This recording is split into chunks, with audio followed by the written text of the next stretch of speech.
bom estar no meio de um povo que crer em Jesus dessa forma, né? Cristo, eu acredito em Ti. Eu quero dizer a todos os presentes, a todos os internautas, a todos os nossos queridos visitantes, nossos convidados de honra, que eu também acredito em Cristo. Nós também acreditamos. Esta série que nós estamos abordando nessa semana está realmente subordinada ao tema o que Jesus via do alto da cruz. Ontem nós demos abertura e hoje nós vamos dar sequência falando que Jesus via os desesperançados. Pessoas que tinham uma esperança fantástica. Pessoas que tinham uma convicção de que as coisas iam mudar. Pessoas que estavam felizes, radiantes, porque no meio de tanta angústia, de tanto sofrimento, de tanta miséria, de tanta opressão por parte dos romanos, apareceu Jesus Cristo, um homem calmo, temente a Deus, um homem que falava com amor, com carinho com as pessoas, um homem que olhava para os pobres, um homem que olhava para os miseráveis, um homem que curava leprosos, um homem que não podia ver cegos, que dava vistas aos cegos, um homem que não podia ver surdos, que abria os ouvidos, um homem que abria a boca dos que não podiam falar, um homem que multiplicava pães, um homem que dava comida para o faminto. Que esperança! A Bíblia relata que no dia em que Jesus entrou de forma triunfal em Jerusalém, montada num jumento, as pessoas cantavam, os discípulos estavam radiantes, até que enfim eles iriam ver um rei que ia destronar os romanos. Que convicção, que esperança! Eles nunca imaginavam que aquela esperança ia se acabar em pouco tempo. 3 anos e meio, Jesus plantando esperança para o povo. 3 anos e meio plantando convicção, crença. Teria um rei que não podia haver doentes. Um reino onde não haveria doentes. Um reino onde não haveria miseráveis. Um reino onde não haveria opressores. Essa era a convicção dos discípulos. Estavam felizes. Mas a Bíblia diz aqui no capítulo 24 do Evangelho de Lucas, versículo 21. E nós esperávamos que fosse ele que remisse Israel. Essa era a esperança. Aqueles 2 homens, a Bíblia chama-os de Cleopas. Eusébio, historiador, ele diz que o outro discípulo chamava-se Simão e era filho de Cleopas. Eles iam conversando, pai e filho, tão desanimados, estavam completamente cegos, transtornados pelo o que eles viram ali na cruz, a crueldade, e viram os seus sonhos descerem rio abaixo. Eles iam comentando muito sobre a morte de Jesus. No versículo 22, diz o seguinte: é verdade que também algumas mulheres dentre nós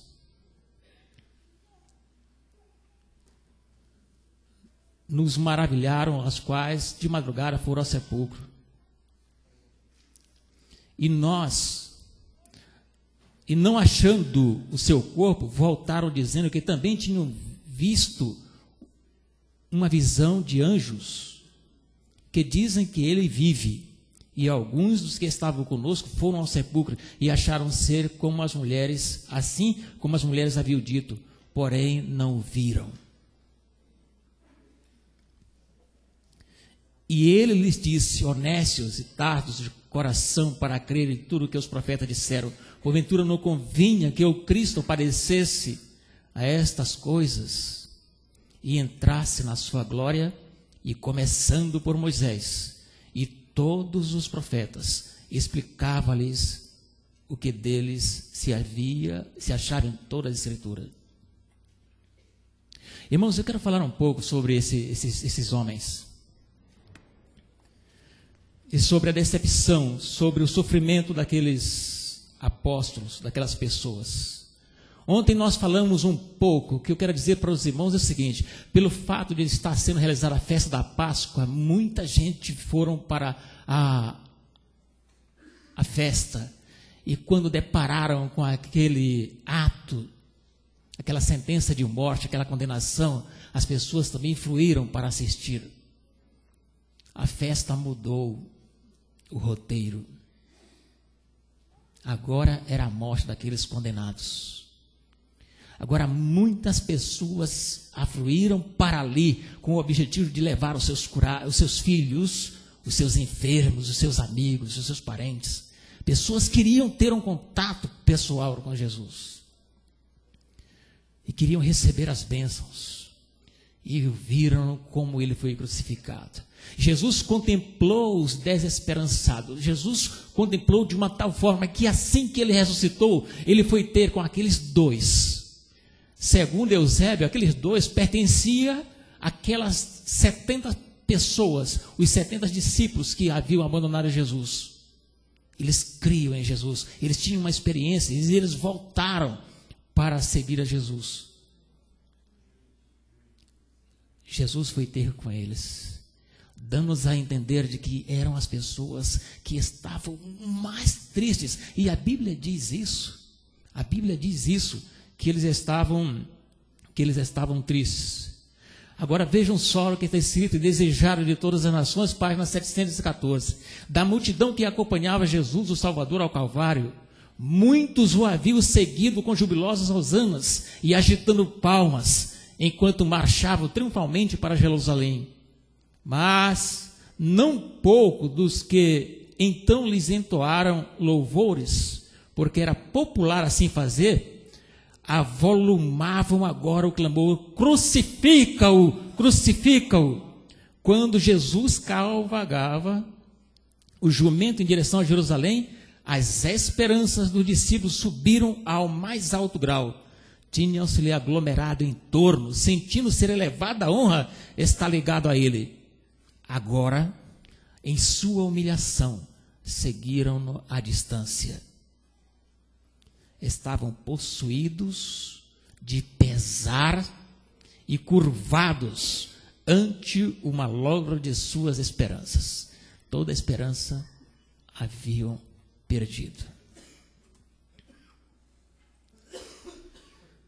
Eu não sei se alguém aqui já passou por uma experiência de perder a esperança. Existe um provérbio que diz que a esperança é a última que morre. Existe um pensamento que diz assim: podemos ficar tanto tempo sem comida, e podemos ficar também tanto tempo sem bebida, mas nós não podemos ficar muito tempo sem esperança. Aconteceu um milagre agora na China que me chamou a atenção. Uma jovem de mais ou menos 16, 17 anos se jogou do 5º andar de um prédio. E um homem que estava vendo o que acontecia na janela, eu não sei de onde, foi um milagre de Deus. O homem que estava no andar de baixo, precisamente ali no 3º ou no 2º andar, esticou a mão e pegou a mulher pelo braço. E pegou e segurou 20 minutos a mulher pelo braço. Uma jovem de 17 anos. Que coisa fantástica. Só Deus pode fazer isso. Porque o peso e a velocidade que uma pessoa e a pessoa segurar ali, depois salvaram a jovem. Irmãos, a pessoa sem esperança não vive muito tempo. É coisa tremenda perder a esperança. E aqueles dois homens haviam perdido a esperança que Jesus estava conversando com eles, e eles não conseguiram discernir quem era Jesus. E viajaram 12 quilômetros. 12 quilômetros, que era a distância de Jerusalém até a pequena vila de Emaús. Conversando, Jesus pregando, explicando as profecias, mas eles estavam à sombra da cruz. Muita gente hoje vive à sombra, não consegue enxergar as bênçãos de Deus. Lá em Portugal, eu estou estudando com uma senhora de uma igreja evangélica que só fala coisas negativas. Para ela nada está bom. Eu disse para ela: a senhora anda na sombra. Mas por quê? Que a senhora não enxerga a luz.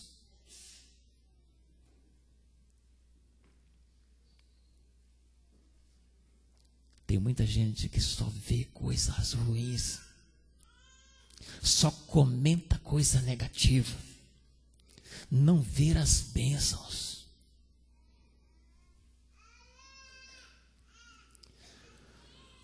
Irmãos, os discípulos haviam perdido a esperança, e a esperança ia ao lado deles,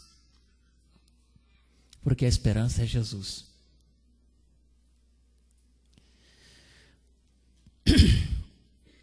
Eles iam conversando sobre as cenas da crucificação, que ainda estavam bem nítidas em sua memória, e a passagem do tempo da sexta-feira para o domingo, de forma que, de forma alguma, desfizeram as tremendas lembranças dos horrendos acontecimentos daqueles dias recentes. Podemos entender como seus corações estavam tristônios e perplexos, posto que estavam acostumados a um contato íntimo com o Senhor Jesus. A perda de Jesus, por conseguinte, deve ter sido sentida mais agudamente por eles do que por muitos outros discípulos. Aqui é um comentário verídico. Eles estavam sofrendo muito.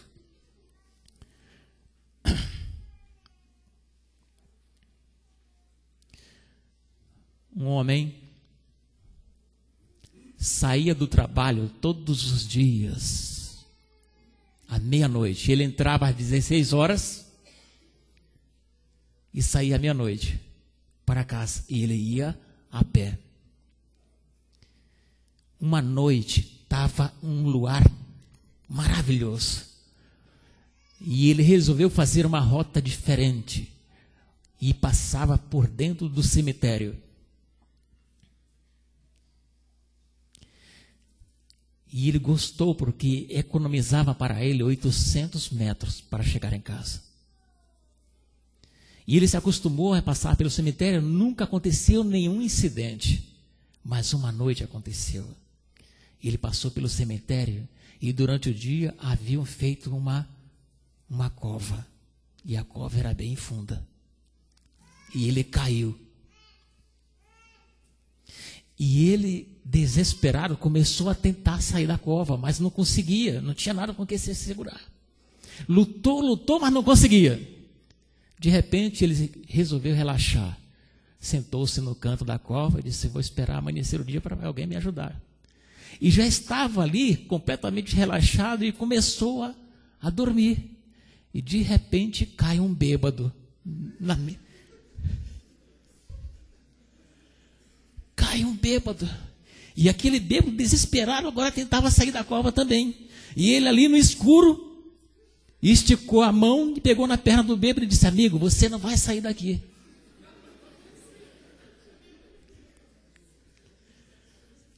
O bêbado saiu rapidinho. E ele ficou lá. Esperança, irmão. É a última que morre. Esqueçam disso. Existem momentos na vida da gente que a gente pensa que está tudo perdido, mas não está. Nós precisamos confiar em Deus. Nem tudo está perdido, irmãos. Nós precisamos da graça de Cristo, nós precisamos confiar. Não é porque às vezes nós caímos que tudo está perdido. Não é muito, às vezes que as coisas estão difíceis financeiramente para nós, que Deus está nos castigando, nos amaldiçoando. Não é caso que muitas vezes o nosso relacionamento na nossa casa, nossa família, nossas esposas, viram a costa para os esposos ou vice-versa, que as coisas não podem ser consertadas. Não é porque o nosso filho abandona a igreja que ele não possa retornar. E muitos se desesperam. Nós precisamos confiar em Deus. Jesus explicou para os discípulos 12 quilômetros sobre as profecias. E eles constrangeram Jesus para entrar em sua casa. Eles constrangeram Jesus.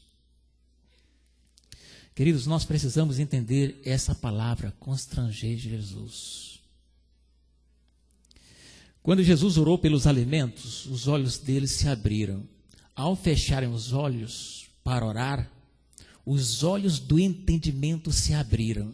Naquele momento, Jesus desapareceu da presença deles. No momento em que eles viram que era Jesus, Jesus desapareceu. Jesus cumpriu o seu propósito. Interessante que Jesus poderia ter ido direto para Jerusalém, se encontrar com os discípulos, olha, eu estou aqui, estou vivo, mas ele foi justamente para as pessoas que estavam mais desoladas, que haviam perdido a esperança de tudo, aquele pai e aquele filho, Cleópas e Simão. Jesus até hoje ele trabalha desta forma, ele trabalha com aqueles que perdem a esperança, ele trabalha com aqueles que acham que a sua vida não tem mais sentido.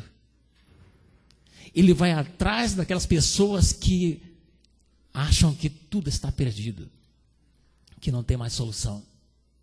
E quando Jesus fez o trabalho, que eles ficaram contentes. Agora interessante é o resto dessa história. É que eles haviam andado tristes e amargurados durante 12 quilômetros, mas quando eles souberam que era Jesus, em vez de eles ir dormir, fazer um culto, cantar louvores e dormir numa cama quentinha, eles saíram na mesma hora, no escuro, correndo, cantando alegre, mais 12 quilômetros para avisar os outros que Jesus estava vivo. Eles procuravam Jesus morto na sepultura, mas Jesus estava vivo. E Jesus prometeu, eu estarei com vocês até a consumação do século. São João capítulo 14 diz assim, não se turbe, não percam a esperança, não fiquem desesperançados, eu vou, mas eu voltarei, e se eu for e voltar, vos levarei para mim mesmo, para que onde eu estiver, estejais vós também. Ele vem buscar. Não importa a intensidade das sombras que nós tenhamos que andar, ele prometeu que estaria ali. Não importa o nível de sofrimento que nós teremos que enfrentar, ele estará ali.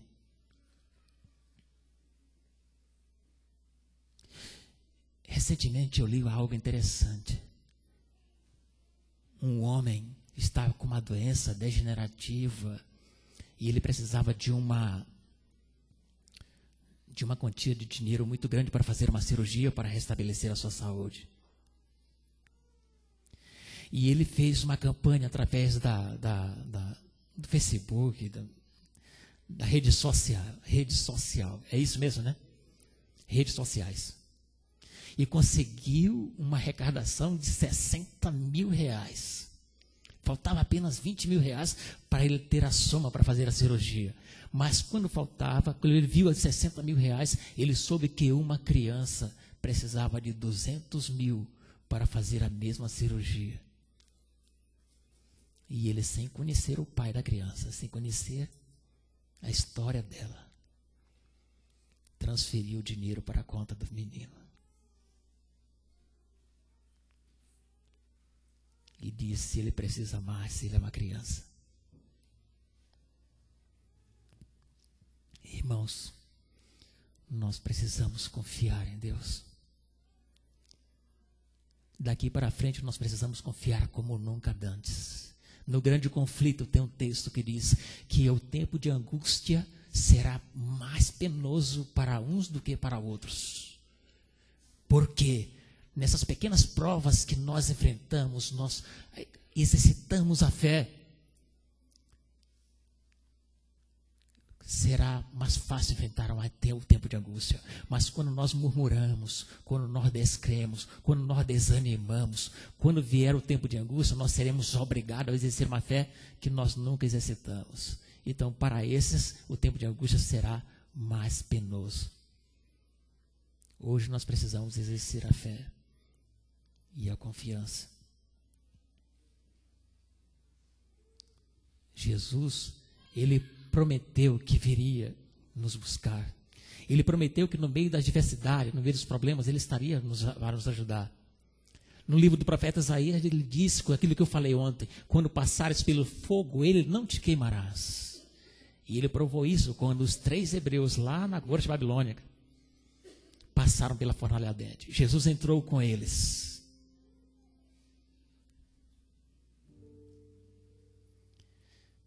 O apóstolo Paulo, daí nós estamos estudando na lição, diz que ele sofreu perigo de morte muitas vezes em naufrágio. As águas não afogaram o apóstolo Paulo. Estava vivo e cumpriu o seu ministério. Daniel passou pela cova dos leões e ele não foi de maneira nenhuma nem arranhado com suas patas, porque Jesus estava ali.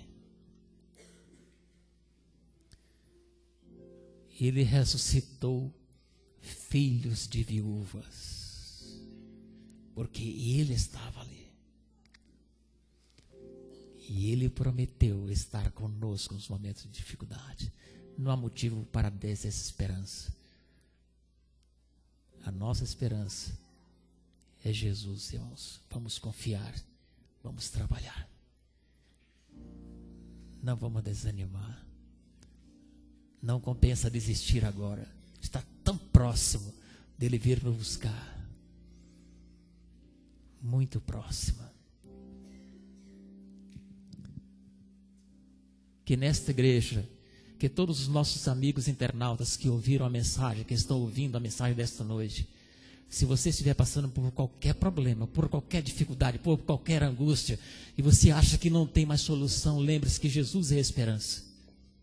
E assim como ele ressuscitou e foi direto para confortar aqueles que haviam perdido a esperança, ele estará aqui, ele está vivo e ele está pronto para nos fortalecer, para nos animar, para dar forças, para dar-nos a sua graça. As últimas notícias que temos do dia: rios e córregos inundando inúmeras cidades, milhares sem energia elétrica após terrível furacão. 3 tufões acabaram de tocar o sol ao centro da cidade. E agora? O que é isso? Eu acho que é um terremoto. Eu nunca vi tais condições climáticas antes.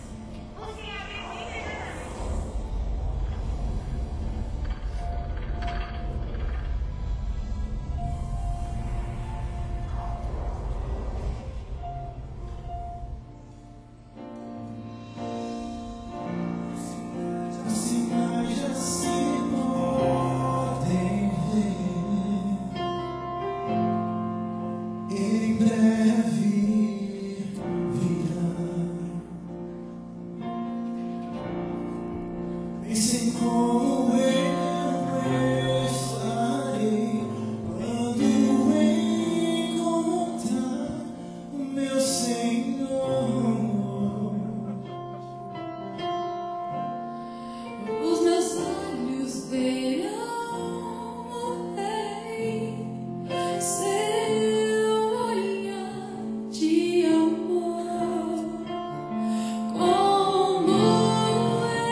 Estarei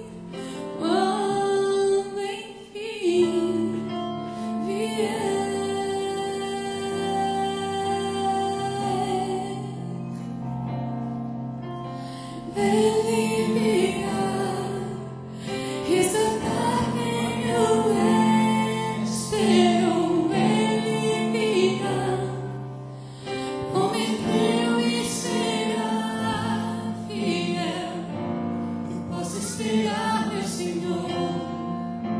Eu posso confiar, Ele voltará.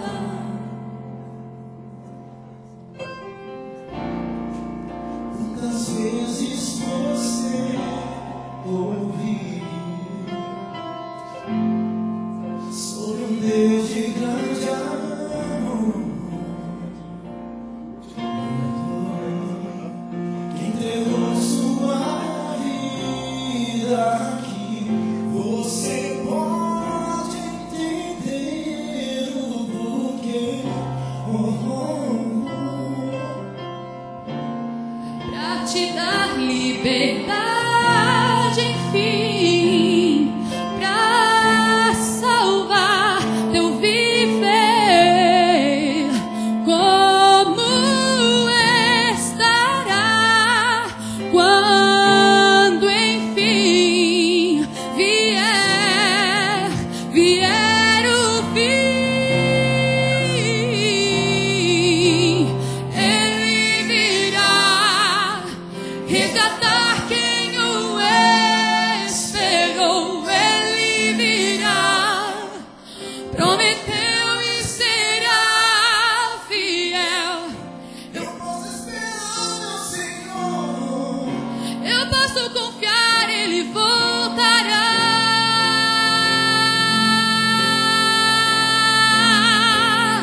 Sobre as nuvens eu já posso ver. Eu reconheço o meu mestre e seu olhar.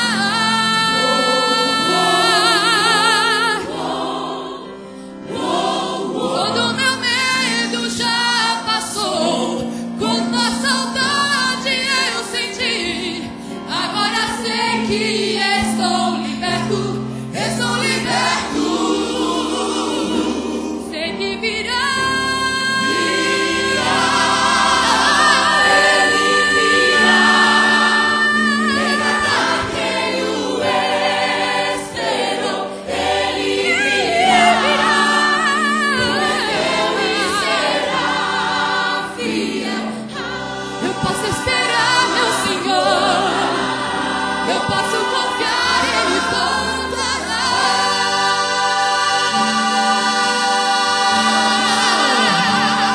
Ele virá. Resgatar quem o esperou. Ele virá.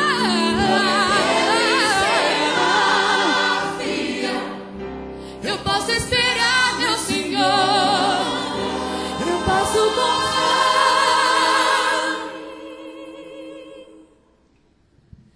Ele voltará.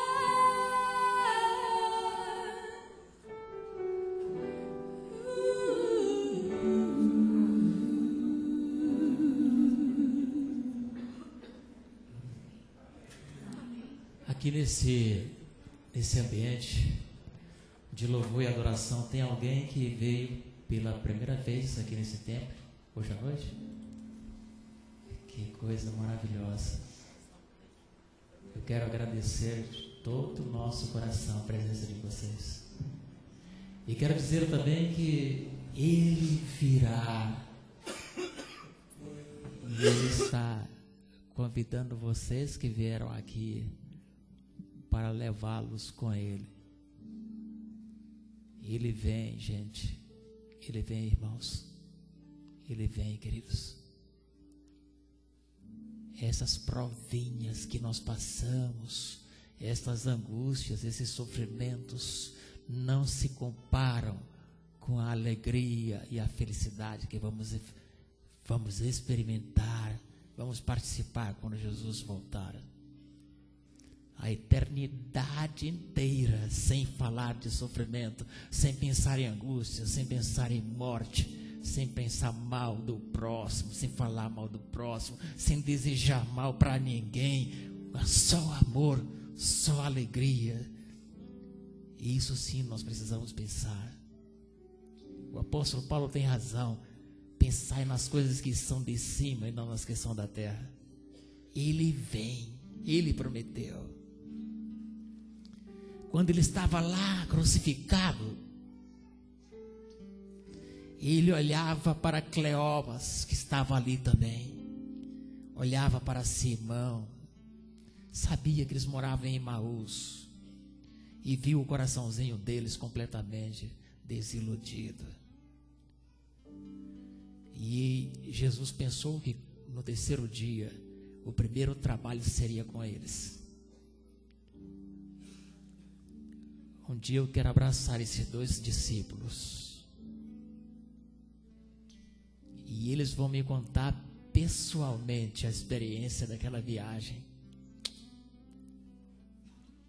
Essa é a nossa esperança, queridos. Eu quero orar agora, concluindo esse trabalho. Eu quero orar pelos pedidos que vocês colocaram aqui, que os irmãos colocaram aqui. Eu não sei quais são esses pedidos, mas são pedidos importantíssimos que estão aqui. Deus sabe qual é a necessidade de cada um que foi escrito aqui nesses papéis. Mas pode ter alguém na igreja que também está enfrentando alguma dificuldade, que se sentiria muito feliz se viesse aqui à frente para participar desta oração.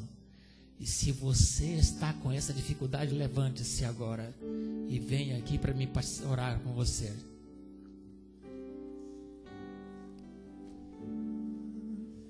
Resgatar quem o esperou, ele virá. Prometeu e será fiel. Eu posso esperar, meu Senhor. Eu posso confiar, Ele voltará.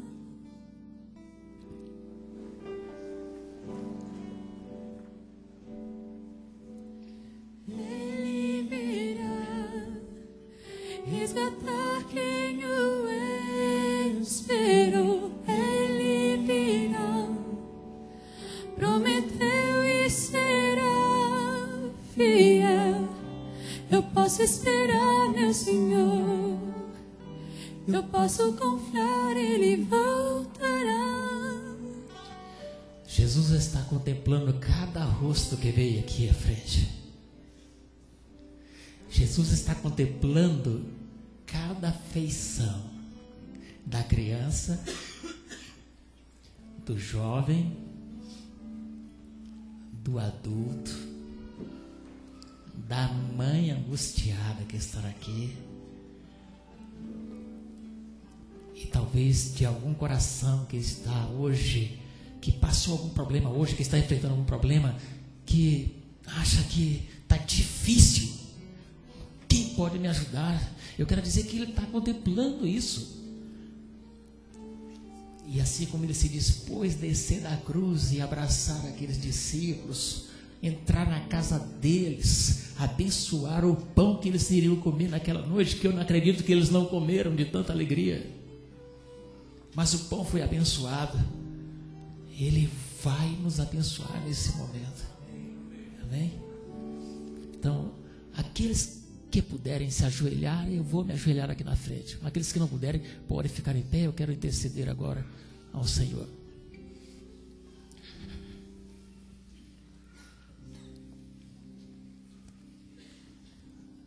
Senhor, nesse momento eu quero te agradecer mais uma vez por esses momentos maravilhosos que passamos aqui nesse lugar de adoração. Obrigado, Senhor, pela vida, pela saúde. Obrigado pela viagem que tu deste a mim e a minha esposa para estar aqui com esses irmãos, para falar do que tu viste, Senhor, do alto da cruz. E obrigado porque tu, Senhor, tem olhado para nós, tem nos ajudado. E agora esses pedidos que foram colocados aqui na urna, Senhor, cada pedido desse que eu não conheço, eu não sei a intensidade dos problemas que aqui foram colocados, escritos, expressos, mas tu conheces a necessidade, e por bondade, Senhor, por misericórdia, queiras tomar esses pedidos em tuas mãos. Senhor, tu que conheces, envia a resposta para satisfazer a necessidade desse teu povo, destas almas. Eu quero mais uma vez pedir em nome de Jesus que abençoe a Tami, Senhor. Abençoe a Jéssica. Abençoe a irmã Ana Rosa e outros que têm problemas de saúde, e que cada um possa receber de ti o poder, a cura, e que teu nome seja exaltado aqui nesta terra. Essas pessoas que vieram aqui à frente, desde a criança até o mais idoso, os nossos irmãos e os nossos convidados, os nossos visitantes que vieram pela primeira vez aqui nesta igreja, derrama a tua bênção, derrama o poder, derrama a esperança para que os seus corações transbordem de alegria e convicção de que tu estás com cada dia conosco. Perdoa, Senhor, as nossas dúvidas, os nossos momentos de ceticismo, a nossa incredulidade, e ajuda-nos a crermos que tu realmente estás do nosso lado nos momentos bons e nos momentos difíceis de nossa vida. Eu quero te pedir pelas crianças que vieram aqui à frente, Senhor. Toma essas crianças, proteja elas nesta capital tão violenta, tão perigosa. Proteja a nossa juventude, Senhor, de se afastar dos teus caminhos. Aumenta a fé de cada um. Abençoa os namoros, os namorados. Abençoa os casais, os noivos. Abençoa os pastores aqui de São Paulo. Abençoa as esposas, seus filhos, os obreiros. Abençoa de uma forma geral o teu povo aqui, Senhor. Que ao levantarmos desta oração, a esperança e a alegria que raiou no coração dos discípulos no caminho de Emaús, ali naquela pequena vila, possa irradiar o nosso coração nesse momento. Que esta esperança, essa convicção de que tu, muito em breve, vem nos buscar, possa crescer a partir desse momento. Te pedimos que, se há alguém aqui com problema de falta de emprego, problema no relacionamento matrimonial, problema sem comunicação no lar, Senhor, queira estar com eles. Abençoa os nossos relacionamentos. Eu quero te pedir o perdão de nossos pecados. Somos muito falhos, erramos muito, mas nos ajuda, Senhor. Aumenta a nossa fé e confiança. Derrama sobre nós o teu poder. Cura nossa vida espiritual. E liberta-nos de todos os nossos erros. É o que agradecemos e pedimos em nome de Jesus. Amém.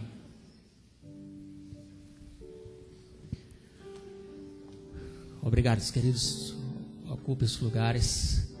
E eu quero dizer que amanhã, nesse horário, estaremos aqui falando sobre mais um tema desta série, o que Jesus via do alto da cruz. Que Deus seja louvado. Amém. Amém.